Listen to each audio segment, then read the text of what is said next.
നാട് കടത്തി. അതെന്തുകൊണ്ട് പോലീസ് അന്വേഷണം വന്നില്ല? ഇതെല്ലാം അന്വേഷിക്കണം. അവരെ പെൺകുട്ടികളെ അന്വേഷിക്കണം, ഇതിൽ കൊണ്ടുവരണം. ബിൻസി അറസ്റ്റ് ചെയ്യണം, അക്ഷയ് എം മണിയുടെ ചിറകിനകത്തിരിക്കുന്ന അക്ഷയെ അറസ്റ്റ് ചെയ്യണം. ഇതെല്ലാം ചെയ്യണം. അറസ്റ്റ് ചെയ്ത് അന്വേഷണം കൊണ്ടുപോയേ പറ്റുള്ളൂ. അതിനുവേണ്ടിയാണ് ഞാൻ സമരം ചെയ്യുന്നത്.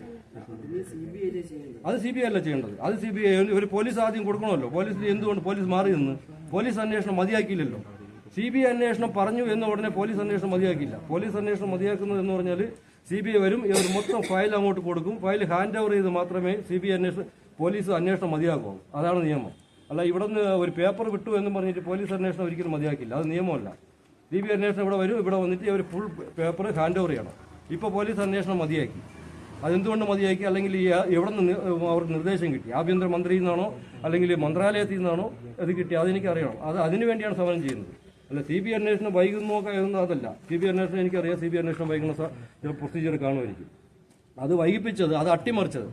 ഇനി അത് എടുക്കുമോ ഇല്ലയെന്ന് തന്നെ എനിക്കറിയില്ല. കാരണം അത്രയ്ക്കുള്ള മോശം റിപ്പോർട്ടാണ് ഇവിടെ നിന്ന് കൊടുത്തേക്കുന്നത്. വേറെ ഒരു സംശയത്തിൻ്റെ പേരിൽ ഒരു കുട്ടി തൂങ്ങി മരിച്ചു എന്നുള്ള രീതിയിലാണ്, അങ്ങനെ എന്തൊക്കെയാണ് ഇവിടെ കൊടുത്തേക്കുന്നത്. അങ്ങനെയാണ് എനിക്ക് തോന്നുന്നത്. കാരണം 1 മണിക്കൂർ കൊണ്ടില്ലെങ്കിൽ തട്ടിക്കൂട്ടി കൊടുക്കില്ല. അതൊരു കാര്യം. അല്ല CBI അന്വേഷണം വൈകുന്നു എന്ന് പറഞ്ഞിട്ടല്ല ഞാൻ സമരത്തിന് പോകുന്നത്. അട്ടിമറിച്ചു എന്നുള്ള കാര്യം. പിന്നെ ഇവരെല്ലാവരും എന്തുകൊണ്ട് അറസ്റ്റ് ചെയ്തില്ല അതെനിക്കറിയണം. അത് ഇപ്പോൾ ഇതുവരെയ്ക്കും ആരോടും പറയാതെ ഒരു പോലീസ് അന്വേഷണം മതിയാക്കി. അത് എവിടെ നിന്ന് പോലീസ് അന്വേഷണം മതിയാക്കാനായിട്ട് ഇവർക്ക് എവിടെ നിന്ന് നിർദ്ദേശം കിട്ടി? അതെനിക്കറിയണമല്ലോ. CBI അന്വേഷണം ആരംഭിച്ചിട്ടുമില്ല, പോലീസ് അന്വേഷണം മതിയാക്കുകയും ചെയ്തു. അല്ല, ക്ലിപ്പ് ഹൗസിന്റെ മുമ്പോട്ട് ഞാൻ പോകും. ചിലപ്പോൾ ആ സമയത്ത് എനിക്ക് തോന്നുന്ന ചിലപ്പോൾ ഞാൻ അവിടെ കിടക്കും, നിരാകാരമായിട്ട് അവിടെ കിടക്കും, ഇല്ലെങ്കിൽ അവിടെ സമരം ചെയ്യും. അത് എൻ്റെ കുടുംബത്തിൻ്റെ ഉള്ള ഒരു തീരുമാനത്തിലാണ്. മിക്കവാറും എൻ്റെ വൈഫിൻ്റെ ആരോഗ്യസ്ഥിതി ശരിയായിട്ട് ഞാൻ അത് ചെയ്യും. അതിനു മുമ്പേ ഇത്ര കാര്യങ്ങൾ ശരിയാക്കിയില്ലെങ്കിൽ, സർക്കാരിൻ്റെ ഭാഗത്തുനിന്ന് ഈ അറസ്റ്റ്, ഈ പെൺകുട്ടികൾ ഒരു ആക്ഷൻ എടുത്തില്ലെങ്കിൽ, അക്ഷയെ അറസ്റ്റ് ചെയ്തില്ലെങ്കിൽ, ഡീനിനെതിരെ ആക്ഷൻ എടുത്തില്ലെങ്കിൽ, പോലീസ് കേസ് മുമ്പോട്ട് കൊണ്ടുപോയിട്ടില്ല എന്നുണ്ടെങ്കിൽ ഞാൻ സമരം ചെയ്യും. അല്ല, വെറുതെ പോയി സമരം ചെയ്യുന്നല്ല പറഞ്ഞത്. ഇത്രയും കാര്യം ചെയ്തില്ല എന്നുണ്ടെങ്കിൽ ഞാൻ ഉടനെ സമരം ചെയ്യും. അതവർ ചെയ്തേ പറ്റുള്ളൂ. അങ്ങ് പ്രതിപക്ഷ നേതാവിനെ അതുപോലെ തന്നെ പ്രതിപക്ഷ സംഘടനകളുടെ നേതാക്കളെയൊക്കെ കണ്ടതിന് പിന്നാലെയാണ് സർക്കാരിന്റെ ഭാഗത്തു നിന്നൊരു നടപടി ഉണ്ടാകുന്നത്. ഒരു റിപ്പോർട്ട് അയക്കുന്നു, അവിടെ ഉണ്ടായിരുന്ന 3 ഉദ്യോഗസ്ഥരെ സസ്പെൻഡ് ചെയ്യുന്നുണ്ട്.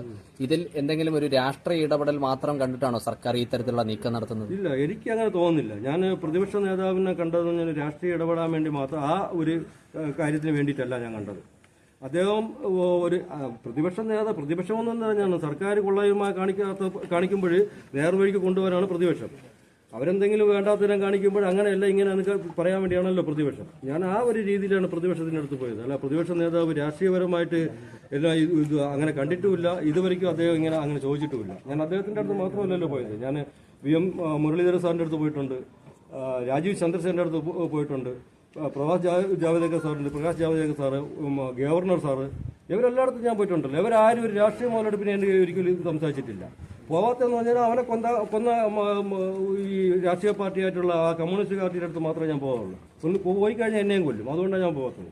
ബാക്കിയുള്ള എല്ലായിടത്തും പോകുന്നതെന്ന് പറഞ്ഞാൽ ആരും ഇതുവരെയ്ക്കും എന്നെ രാഷ്ട്രീയപരമായിട്ട് എന്നെ സമീപിച്ചിട്ടുമില്ല, ഒന്നും സംസാരിച്ചിട്ടില്ല. പ്രതിപക്ഷ നേതാവാണ് VD സതീശൻ സാറാണെന്നുണ്ടെങ്കിൽ വളരെ സ്നേഹത്തോടെയും ഈ കേസിന് അദ്ദേഹത്തിന് വളരെ താല്പര്യമുള്ള രീതിയിലാണ് സംസാരിച്ചിട്ടുള്ളത്. അല്ലാതെ രാഷ്ട്രീയപരമായിട്ട് എന്നോട് ഇതുവരെയ്ക്കും ആരും രാഷ്ട്രീയപരമായിട്ട് സംസാരിച്ചിട്ടുമില്ല. ഒരു രീതിയിൽ അങ്ങനെ ഒരു ഹിന്റ് പോലും എന്നോട് തന്നിട്ടില്ല.